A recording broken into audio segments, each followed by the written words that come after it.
অতিরঞ্জিত কোনো কিছুই ভালো না। আপনি ইট মারবেন, আপনার উপর তো পাটকেল আসবে ভাই। এটা তো বাংলাদেশের বাস্তবতা, তাই না?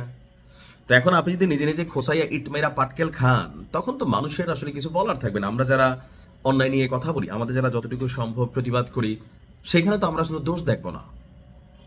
বাংলাদেশের রাজনৈতিক ইতিহাসে যেই দলগুলো নির্বাচনে হাইরা যায়, তারা জীবনেও স্বীকার করে না যে নির্বাচন সুষ্ঠু হয়েছে। তবে যে যে আসনে জিতে বলে আমার আসনটা ছাড়া বাকি সবগুলা নির্বাচন এখানে কারচুপি হয়েছে, ইঞ্জিনিয়ারিং হয়েছে, অথবা পাতানো নির্বাচন ছিল। নানানজন নানানভাবে নানান নির্বাচনে মন্তব্য করেন।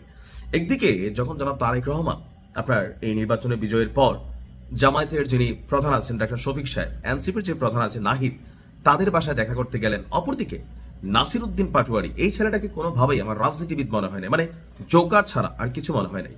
তো আজকে তারেক রহমানকে নিয়ে যে বক্তব্য দিয়েছে, এটাও কিন্তু অধ্যত্বপূর্ণ এবং উস্কানিমূলক একটা বক্তব্য, একটা স্টেটাস। আর এই স্টেটাসের পর বিএনপির নেতাকর্মীরা তারা যদি নাসিরুদ্দিন পাটোয়ারির বিরুদ্ধে কোনো অ্যাকশনে যায়, তখন আপনি কিভাবে থামাবেন? একদিকে মির্জা আব্বাসকে গুতাইতে গুতাইতে গুতাইতে ওনার মানে অস্তিত্বের উপর আঘাত নিয়ে আসছিল। এবার তারেক রহমানকে নিয়ে কি দিচ্ছে জানেন? অভিনন্দন। তারেক রহমানকে অভিনন্দন দিচ্ছে। নিচের অংশটা হচ্ছে trolling. Engineer Tarek Rahman. Engineer Tarek Rahman কেন বলল? সম্ভবত যে কি বলা হয়েছে, জনাব তারেক রহমান তার এই যে নির্বাচনী ক্যাম্পেইনিং এর সময় তিনি কোনো একবার বলছিলেন যে তার ইঞ্জিনিয়ারিং ভালো লাগতো বা কিছু একটা সম্ভবত তিনি বলছিলেন। তো সেই বিষয়টাকে সামনে নিয়ে আসছে যে ইঞ্জিনিয়ার তারেক রহমান জাতীয় ইলেকশন ইঞ্জিনিয়ারিং এর 13তম ব্যাচে সাফল্যের জন্য শুভেচ্ছা। কথাটা কিন্তু অনেক ব্যাখ্যামূলক। বলা হচ্ছে যে এই ইলেকশনটা ইঞ্জিনিয়ারিং হয়ে গেছে। ইঞ্জিনিয়ারিং মানে কি? এটা পাতানো ছিল। ডক্টর ইউনূস, নির্বাচন কমিশন এবং বিএনপি তারা মিলা নাকি এই নির্বাচনটাকে ইঞ্জিনিয়ারিং করে ফেলছে। তো সেই কারণে নাসিরুদ্দিন পাটোয়ারি বুঝাইতে চাইছে জাতীয় ইলেকশনে ইঞ্জিনিয়ারিং এর 13তম ব্যাচে, অর্থাৎ আমি জানি না মানে কতগুলা নির্বাচনটা হচ্ছে ত্রয়োদশ জাতীয় সংসদ নির্বাচন, সেক্ষেত্রে সে লিখছে 13তম ব্যাচে। তো এর আগে 12তম ব্যাচ পর্যন্ত নির্বাচন ইঞ্জিনিয়ারিং হয়েছে।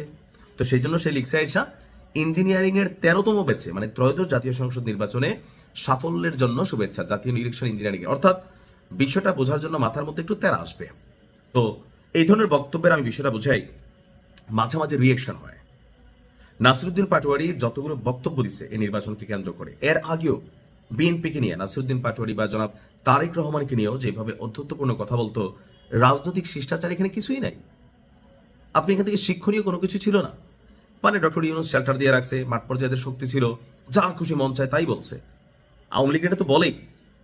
সাথে সাথে তারেক রহমানকে নিয়ে, বিএনপিকে নিয়ে, জিয়া পরিবার নিয়েও, শহীদ প্রেসিডেন্ট জিয়াউর রহমানকে নিয়েও মাঝে মাঝে সে দুই একটা মন্তব্য করতো।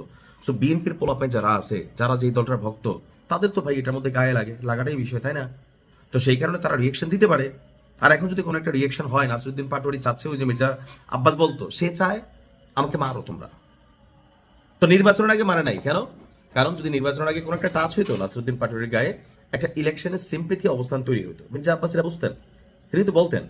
তো এখন যদি আসলে নাসিরুদ্দিন পাটোয়ারি একই ভাষায় এরকম মন্তব্য করে, এমপিও হয় নাই, তো স্বাভাবিকভাবে যে কোনো একটা দুর্ঘটনা নাসিরুদ্দিন পাটোয়ারির কপালে ঘটতেও পারে। এখন নিজের কপালে নিজে দুঃখ আনলে সেটা তো আর জানি না। রাজনৈতিক সম্প্রীতি জরুরি, শিষ্টাচার জরুরি। ভালো থাকুন।